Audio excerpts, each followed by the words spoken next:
Kalau di sini diam dan penurut doang itu dianggap bodoh. Dulunya aku tuh ini ya masih tipe orang Indonesia ya, takut-takut gitu kan sama bahasa Belanda. Iya iya gitu itu aja nurut-nurut. Bahkan ngasih aku promosi. Hai guys, aku mau warnain rambutku pakai warna ungu dari Sasha. Dan kita sambil cerita ya guys tentang, jadi aku di tempat kerja itu aku sambil ngolah ya. Aku punya bos yang kita sebutnya itu team leader.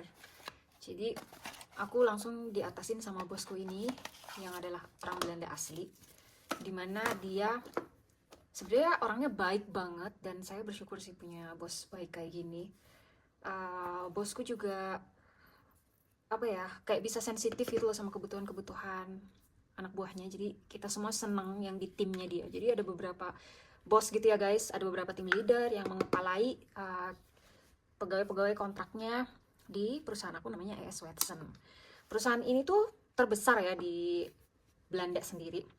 Sebenarnya bukan perusahaan asli Belanda, tapi perusahaan internasional di mana-mana sebenarnya ada ES Watson. Nah, jangan-jangan di Indonesia ada juga ya kan? Soalnya di Indonesia ada Watson kan. Kalau di sini toko-tokonya namanya Kruidvat.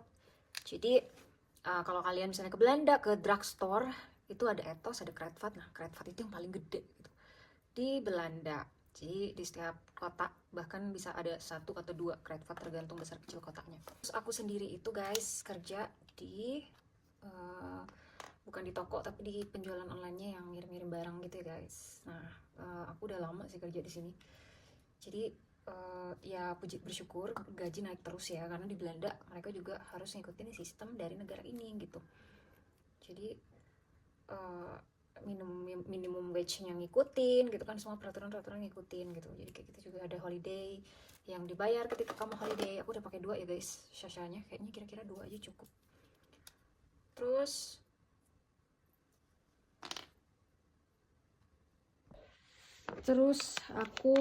uh, aku pernah bertengkar sama bosku ya guys.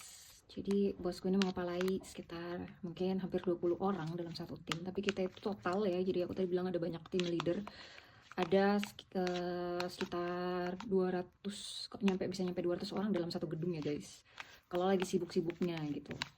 Yang aku pelajarin ya setelah 4 tahun lebih aku kerja di situ, ternyata emang kita itu harus mengungkapkan pendapat kita guys. Jadi kalau misalnya di Indonesia kita tuh kayak takut banget gitu kan sama bos kita, dan kita menghormati banget gitu, kayak ngomong juga harus hati-hati gitu. Nah, kalau di sini diam dan penurut doang itu dianggap bodoh. Jadi kayak kamu tuh harus nunjukin kalau kamu nggak suka, kamu suka, kamu protes, itu harus tunjukin tapi dengan cara bicara ya guys. Jadi intelektualnya itu disampaikan lewat kata-kata, karena kan ada orang bertengkar tiba-tiba besoknya unfollow, atau orang bertengkar tiba-tiba bakar rumah orang gitu. Nah, nggak kayak gitu kalau di Belanda. Jadi harus ngomong, harus bisa mengungkapkan perasaan kalian melalui kata-kata. Itu namanya intelektual, kecerdasan intelektual juga ya. Jadi marahnya itu disampaikan, nggak puasnya juga disampaikan, nggak dengan marah-marah nggak jelas gitu. Dulunya aku tuh ini ya masih tipe orang Indonesia ya, takut-takut gitu kan sama bahasa Belanda.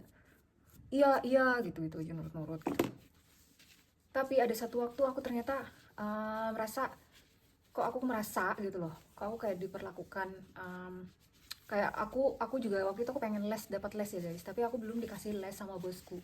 Sorry, aku mau les tapi aku tuh dijanjiin dikasih les sama bosku. Jadi di tempat kita ini kita tuh bisa dapat training secara gratis. Kalau kita mau apa kita bilang, aku pengen belajar bahasa Belanda, jadi aku bilang sama bosku. Nah, dia carikan aku guys pelatihan secara gratis. Jadi aku pergi ke les itu yang juga ada di kantor di lantai atas, tempat emang khusus buat belajar, sambil di hitung jam kerja. Jadi jam kerja aku dikurangin 2 jam buat aku duduk di situ. Jadi aku misalnya kerjanya selesainya jam 4, aku dari jam 2 udah duduk di situ gitu sama teman-teman yang juga punya keinginan yang sama belajar bahasa Belanda gitu.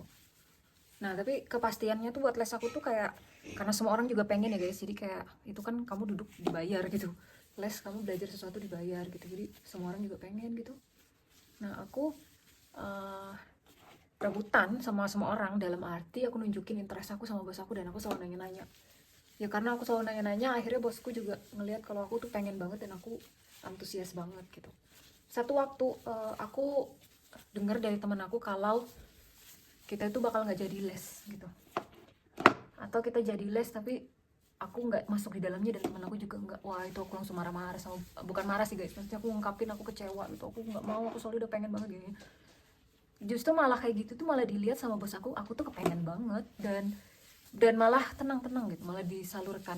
Kemarin aku juga sakit gitu kan, sakit, dan sebenarnya kalau sakit di tempat kita itu kita bisa istirahat di rumah tetap dibayar, namanya juga udah kerja sebagai pegawai permanen ya. Kalau di perusahaan Belanda kalau kamu sakit gaji kamu tetap utuh gitu. Jadi ya jujur aja guys, ada yang sakit teman-teman tuh sampai berbulan-bulan. Jadi kayak cuman alasannya stres atau sama pekerjaan, bisa dibilang namanya burnout. Jadi mereka sakit berbulan-bulan. Nah terus tapi memang sekarang saking terlalu banyak yang seperti itu, karena perusahaan kita tuh perusahaan internasional ya guys, jadi nggak cuman orang Belanda aja tapi campur sama orang internasional dari berbagai negara.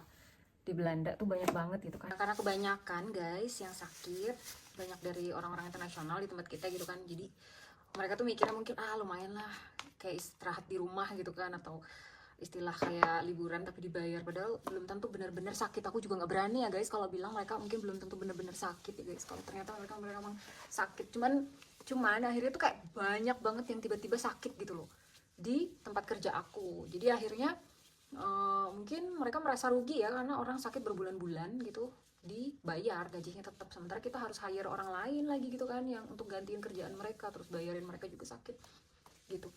Jadi akhirnya mungkin bos-bos aku ini digencet sama manajer yang di atas-atasnya lagi untuk mastiin kalau orang-orang ini tuh beneran sakit apa enggak, atau mereka tuh faking gitu, kayak bohong. Jadi kayak harus nanya-nanya. Nah pas giliran aku sakit, aku ditanya-tanyain guys sama bosku. Ya udah aku nangis-nangis karena aku udah nggak tahu bahasa apa lagi, karena aku tuh nggak tega untuk nggak bekerja keras kalau sama bosku. Soalnya sifat saya tuh kayak harus memberi yang terbaik juga gitu loh. Semakin lama di Belanda semakin juga ngelihat orang Belanda kerja keras, kayak nggak tega juga gitu kalau kita ongkang-ongkang di rumah bilang sakit padahal nggak sakit gitu kan, kayak bohong gitu. Terus aku nangis sama bosku. Nah ya hubungan kami tuh kalau bisa dibilang kalau udah di Indonesia mungkin terlalu drama gitu, mungkin bosku akan nggak suka sama aku ya.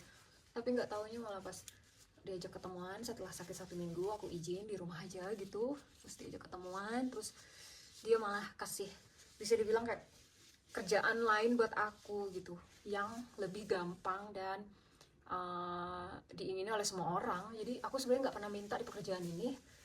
Itu adalah kerja sama robot ya guys, jadi kerjaan itu kayak lebih gampang gitu, karena robot yang ngerjain kita cuman kayak ngasihin barang yang kecil-kecil doang ke robot itu dan ngecek kalau mereka ada bikin salah apa enggak gitu.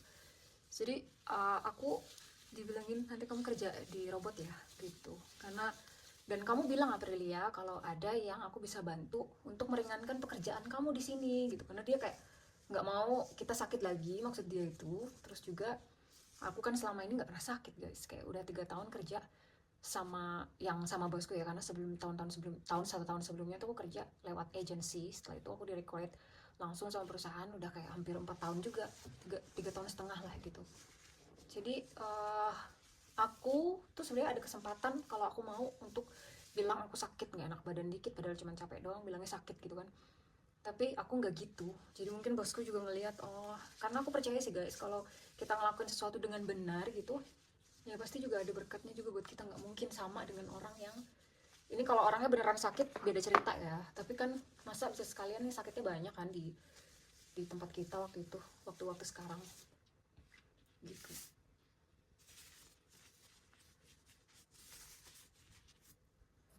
Jadi intinya kamu tuh jadi orang yang jujur aja dan rajin bekerja, terus nanti bos kamu akan ngelihat sikap kamu gitu, dan pada akhirnya apa yang dilihat yang kamu melakukan secara integritas gitu kan akan di reward juga di sini. Karena aku sukanya mereka itu nggak ada drama, dan sikap aku yang sempat agak karena lagi sakit ya jadi nangis dan agak kayak ngomong agak tegas waktu itu sama bos aku, karena aku bilang aku lagi sakit Tom, jadi aku butuh istirahat, bukan karena vacation tapi karena aku emang sakit, tubuh aku bilang kalau aku butuh istirahat. Jadi aku waktu itu tegasin gitu, tapi bos aku tuh nggak merasa aku sedang memanfaatkan sesuatu, jadi dia berusaha untuk profesional dan bahkan ngasih aku promosi gitu. Jadi kesempatan yang sama yang juga diterima oleh orang bukan Belanda, walaupun aku di sini juga masih baru gitu. Jadi aku merasa dihargai dan dikasih kesempatan aja sih guys kerja di Belanda.